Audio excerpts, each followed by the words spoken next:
Rob here from It's a Dire Thing. Let me open that up because otherwise I'm going to get too hot. Anyways, I am about to take a ride on the 2016.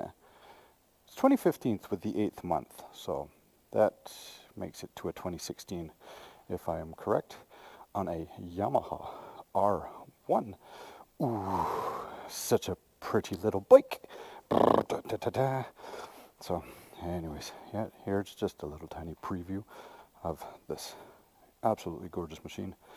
As I'm just about to take a ride, got a couple of errands to do, so let's get this clipped onto my helmet. And 1 and 2. Welcome to my building, my parking. So, anyways, good morning, little sweetie. So, all right. Nobody coming. There's my truck. Hello, trucky truck. Yes, I know. It's still nice and cool. So, absolutely gorgeous day today. Perfect day for riding. So, let's see. How should we start today? Oh, whew, it's warm. Yes, let the engine warm up a bit.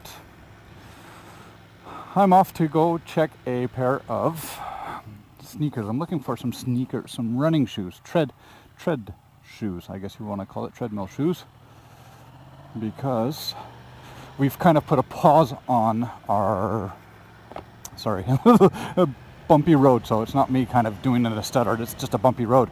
Look at the construction everywhere. Anyways, yes, so we kind of put a pause on our Taekwondo from June. And so in order for me to not become a big blubber of blubbiness, I wanted to join the gym, so at least to get some track time on and just kind of keep fit a little bit, right? So by doing that, I've been running around with my Sketcher running shoes, but that's not good enough really. So wanted to see if there's any shoes out there. So at the same time, while I'm doing that, I'm going to take a little ride on the R1. Kids are still asleep, and yet it's almost 12 o'clock. Talk about a life, eh, during summer vacation. So,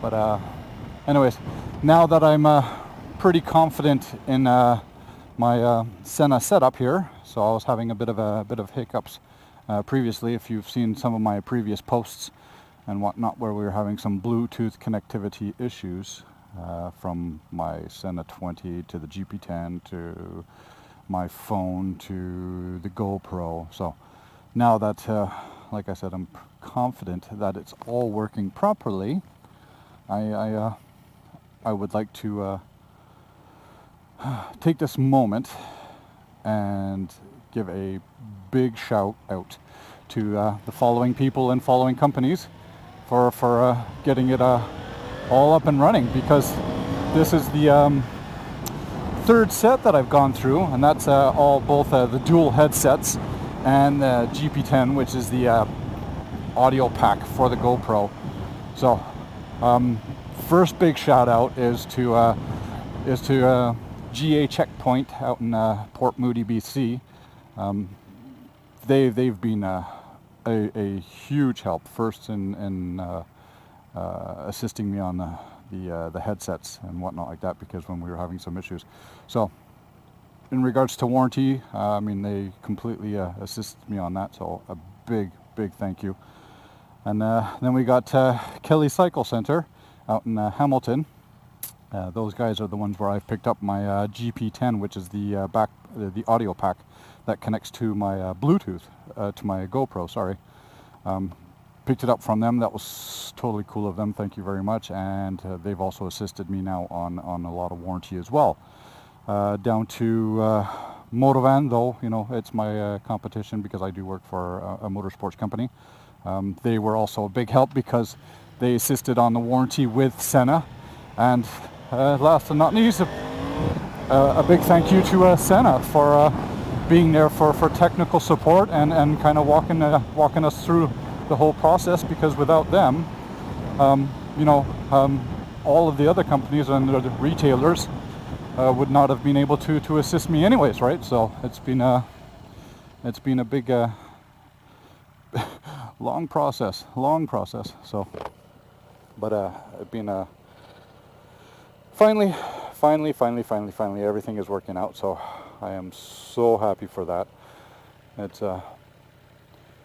it makes a world of a difference when you get the products that are working good. Like, I love Sena, don't get me wrong. When Sena works, it works great, right? That slight little hiccup of popping and cracking and not being able to get my sounds up onto the video is just, oh my god, it was so painful. So it and without those retailers, I mean, it's been a big help. So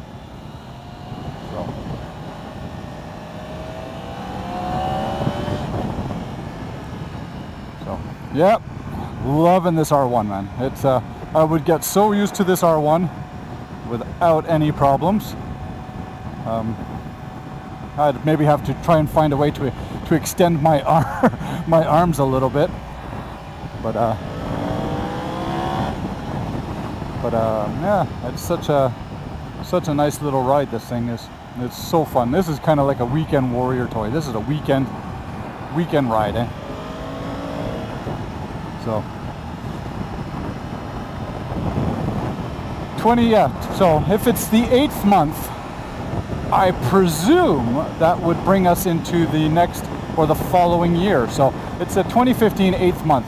So my guess, this is a 2016 Yamaha R1, not the M, but yet it's got the colors, which is that matte black, that stealthy colored style of almost like an M series, but it's not the M series because it's not carbon fiber. So it's quite interesting bike, man. Anyways, the quick shift for me is what does it. Like, without the quick shift, this bike is just a bike, right? And it's just another 4-cylinder bike for me. But oh my god, the second you start throttling up and you're going through those shifter, and it's like it feels like an F1. It's just, oh god, it sends shivers all the way up my spine. It's just like, but those are good shivers.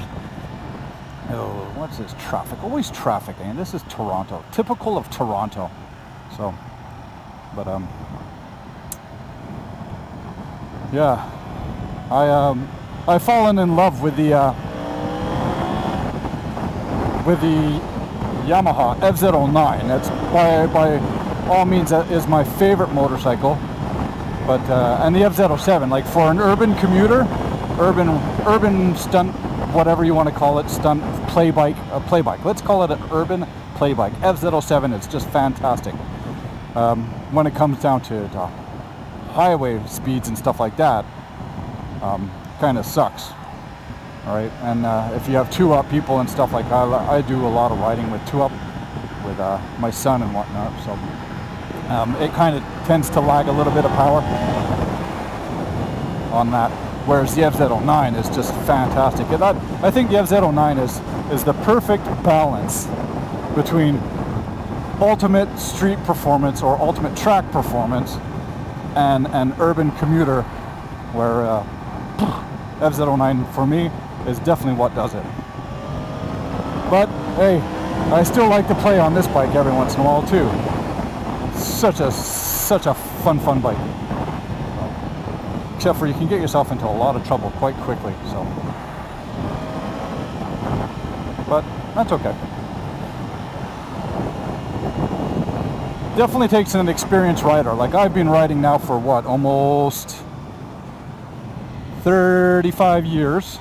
So I'm not saying I'm a spring chick here, and nor am I saying I'm an experienced rider. I would say I'm just an average rider.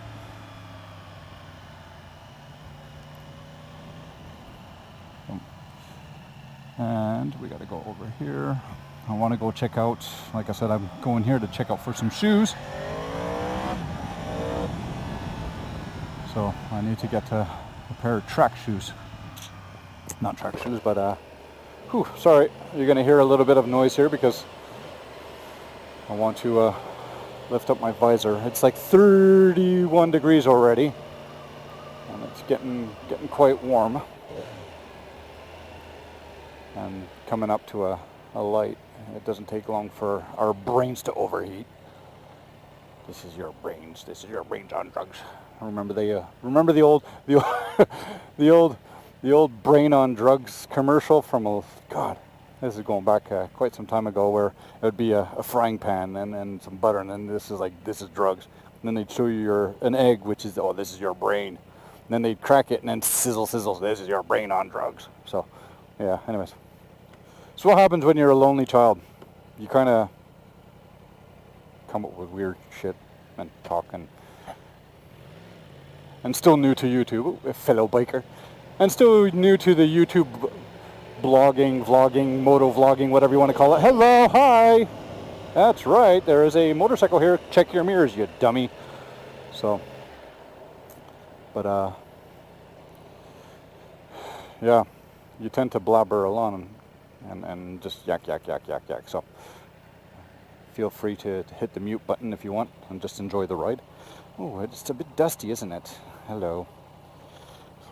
So this bike, this Yamaha R1, does belong to Yamaha. It is part of the Power Tour bike. So what Power Tour, their brother company, sister company, whichever way you want to call it, it is all part of Yamaha. However, it is also completely separate, so one does not mix necessarily with the other. Power Tour, big truck, full of bikes, travel across Canada, has designated stops. Those dealers there work in conjunction with us, consumers, and they say, hey, come on over, come and try out some new bikes. Basically, it's a way to create customer retention, gain new interest, show what's coming out, what's new, get some feedback from the consumers, when it comes to different products. So this bike here is kind of traveled all around in the back of a truck and whatnot like that, and then just goes out for rides. So it's been tested by quite a few, and I'm sure it's been appreciated by quite a few people. So I can absolutely appreciate it. I absolutely love this bike. It's fantastic. So, okay, I should be turning off soon. Here, I'm going to cross. I'll sneak in through the back way here because, sitting in traffic, nobody likes to sit in traffic. So, I've had my eyes on a pair of Nikes. They seem to be probably one of the best shoes there to kind of do some treadmills and whatnot like that. So I said I'll go take a look at this place here. This is what is this place? It's called the Shoe Company, I think. So I'm not sure if this is just something where they're maybe obsolete shoes or older style shoes or things that are not selling well in the actual retail stores, and odd sizes, where lucky enough for me, I'm a size 13. So tends to be the unpopular size for most, where a lot of times then that means the shoes kind of gather up here. Yay me. So we shall see. Yes, I know you're warm. She does not like to sit around and just do nothing. So anyways, I will put a pause onto this video and I will come back shortly. Thank you very much for the sweet ride. Awesome.